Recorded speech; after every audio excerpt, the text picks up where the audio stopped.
Praise the Lord. உங்கள் அனைவருக்கும் என் அன்பின் வாழ்த்துக்கள். உங்கள் அனைவருக்கும் கிறிஸ்து பிறப்பின் நல்வாழ்த்துக்கள். கர்த்தர் தாமே உங்கள் ஒவ்வொருவரையும் ஆசீர்வதிப்பாராக. இந்த நல்ல மனமகிழ்ச்சியான நாட்களில் இந்த நாள் நமக்கு ஒரு சந்தோஷமான நாள், நம்மை சார்ந்தவர்களுக்கும் இந்த உலகத்துக்கும் சந்தோஷமான நாள் என்று பறைசாற்றப்படுகிற ஒரு தினம். அருமையானவர்களே, இந்த நாளின் சந்தோஷத்தை குறித்து இன்றுதான் நாம் பேசப்படுகிறோமா என்று சொன்னால், பல்லாயிரம் ஆண்டுகளுக்கு முன்னதாகவே லூக்கா எழுதின சுவிசேஷம் 2ஆம் அதிகாரம் 10ஆம் வசனத்தில் தேவதூதர்கள் இந்த மனிதர்களை பார்த்து சொல்கிறார்கள், பயப்படாதீர்கள், இதோ எல்லா ஜனத்துக்கும் மிகுந்த சந்தோஷத்தை உண்டாக்கும் நற்செய்தியை உங்களுக்கு அறிவிக்கிறோம். ஆண்டவராகிய இரட்சகராகிய இயேசு கிறிஸ்து பெத்லகேம் என்னும் ஊரிலே உங்களுக்காக பிறந்திருக்கிறார் என்கிற நல்ல செய்தியை சந்தோஷத்தோடு பகிர்ந்து கொள்கிறதை நாம் பார்க்க முடிகிறது. அருமையான தேவனுடைய பிள்ளைகளே, அந்த சந்தோஷமான செய்தியினுடைய முழு நிலைகளிலும் நம்மால் உணர்ந்து கொள்ள முடியாவிட்டாலும் ஒரு சில நல்ல நிகழ்வுகளையாவது நாம் உணர்ந்து வாழ வேண்டும் என்று ஆண்டவர் விரும்புகிறார். எல்லா ஜனத்துக்கும் மிகுந்த சந்தோஷத்தை உண்டாக்கக்கூடிய நற்செய்தி என்கிறதை பார்க்கிற போது யாருக்கு நல்ல சந்தோஷம் தேவைப்படுகிறது என்கிற கேள்வி இருக்கிறது. அருமையானவர்களே, இன்றைய வாழ்க்கையும் அன்றைய சூழ்நிலையும் நாம் பார்க்கிற பொழுது ஆண்டவருடைய வருகையில் ஒரு அனாதி திட்டமும் நோக்கமும் இருக்கிறது. நீங்களும் நானும் இந்த வாழ்கிற வாழ்க்கையில் போட்டியாகத்தான் வாழ்கிறோம். யார் நம்மை விட உயர்ந்திருக்கிறார்களோ அவர்களுடைய உயர்வை எட்டுவதற்குத்தான் நம்முடைய வாழ்நாள் முழுவதான பிரயாசம் இருக்கிறது. யார் நம்மை விட சந்தோஷமாக இருக்கிறார்களோ அவர்கள் சந்தோஷத்தை ஈடுகட்டி அவர்களுக்கு மேல நான் சந்தோஷமா இருக்கேன் என்பதை போராடி கொள்வதில் நாம் நம்முடைய மகிழ்ச்சியை இழக்கிறவர்களாக இருக்கிறோம். ஆனால் அருமையானவர்களே, மிகுந்த சந்தோஷத்தை உண்டாக்கும் நற்செய்தி ஒன்று உண்டு. அது என்ன தெரியுமா? சகலவற்றிலும் அதிகாரமுடையவராய் சகல ஐஸ்வர்யத்தின் தேவனாய் இருக்கிற தேவனானவர் ஏழையும் எளியவும் இயலாது என்று நினைக்கிற பாவத்தில் உழண்டு மீட்டெடுக்க முடியாத வாழ்க்கையில் தவித்து கொண்டிருக்கிற மனிதனுக்கு மனிதனாக தான் பிறந்ததுதான் அந்த மிகுந்த சந்தோஷமான செய்தி. ஏனென்றால் உலகம் முழுவதும் உயர்ந்தவர்களுக்காக தன்னை ஈடுபடுத்திக் கொள்வதிலும் உலகம் முழுவதும் ஆசீர்வாதமாய் வாழ்கிறவர்களுக்காக தன்னை போட்டி போட்டுக் கொள்வதிலும் இருக்கிற நிலையை தவிர்த்து உயர்ந்த நிலையில் இருக்கிற ஆண்டவர் ஏழை எளிய மக்களின் மனநிலையை புரிந்தவர்களாய் நமக்கு ஈடாக வந்தாரே, அதுதான் மிகுந்த மனமகிழ்ச்சி. உலகங்களில் தெய்வங்கள் என்று சொல்லப்படுகிற நிலைகள்லாம் நீங்கள் பார்க்கலாம். தங்களுடைய நிலைகளை அவைகள் மிகுந்த ஆடம்பரமாகவும் செல்வாக்கு மிகுந்ததாகவும் அதிகாரம் மிகுந்ததாகவும் வல்லமை மிகுந்ததாகவும் மட்டுமே அடையாளம் காட்டிக் கொள்கின்றன. ஆனால் ஆண்டவராகிய இயேசு கிறிஸ்து ஏழை எளியவர்களோடு தன்னை அடையாளம் காட்டிக் கொண்டார்.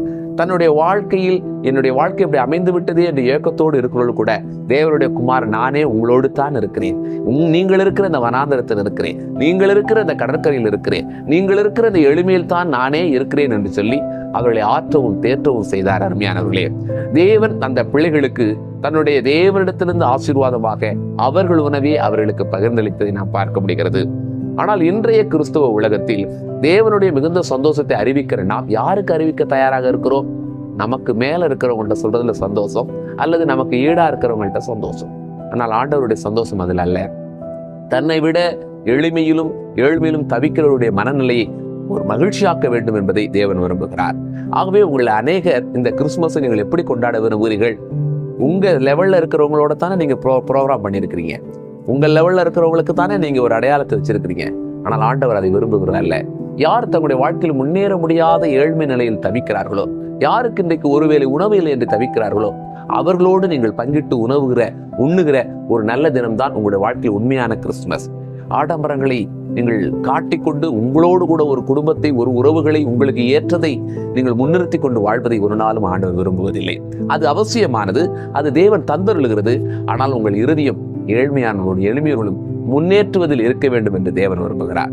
நாங்க பாருங்க, இந்த கிறிஸ்துமஸ்ல ஏழை எளியவர்களோடு கூட பகிர்ந்து ஒரு உறவை பகிர்ந்து கொள்ள வேண்டும் என்று நான் என்னுடைய குரூப்பிலுமே நான் அறிவிப்பு கொடுத்திருந்தேன். எத்தனை பேருக்கு அந்த ஆர்வமான எண்ணம் இருந்தது?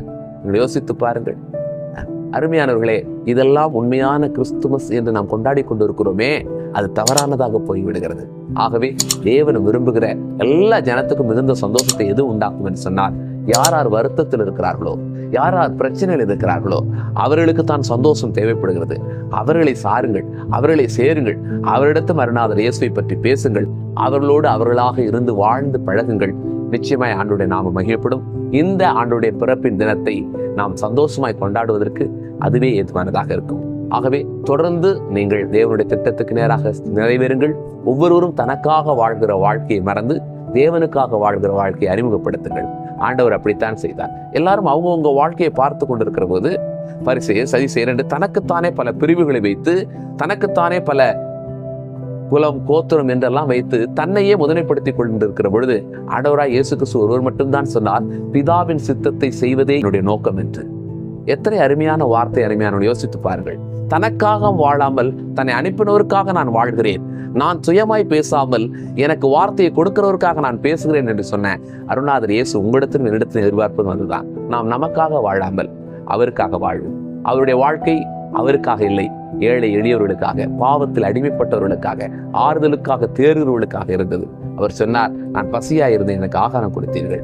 நான் உடை இல்லாமல் இருந்தேன், எனக்கு வஸ்திரம் தந்தீர்கள். நான் நோயாளியாக இருந்தபொழுது என்னை பார்க்க வந்தீர்கள் என்று சொன்னார். இப்பொழுது கேட்டார்கள், எப்பொழுது நாங்கள் உண்மை பார்த்தோம் என்று. இவர்களில் நீங்கள் யாருக்கு எதை செய்தீர்களோ அதை எனக்கே செய்தீர்கள் என்று சொன்னாரே. இந்த கிறிஸ்துமஸை நீங்கள் அப்படி கொண்டாடப் போகிறீர்களா? நீங்கள் சிந்தித்துக் கொள்ளுங்கள். நீங்கள் செய்கிறதை நீங்கள் செய்து முடித்த பிறகும் சரி, அல்லது இந்த உலக வாழ்க்கையின் முடிவும் சரி, அதை அவரோடு கூட நாம் பகிர்ந்து கொள்ள வேண்டிய நிலை கட்டாயம் இருக்கும். ஆகவே தேவன் உங்களை நிச்சயமாக இந்த நாளில் ஆசீர்வதிப்பார். இந்த வார்த்தையை நீங்கள் ஆசீர்வாதமாக எடுத்துக்கொள்ளுங்கள்.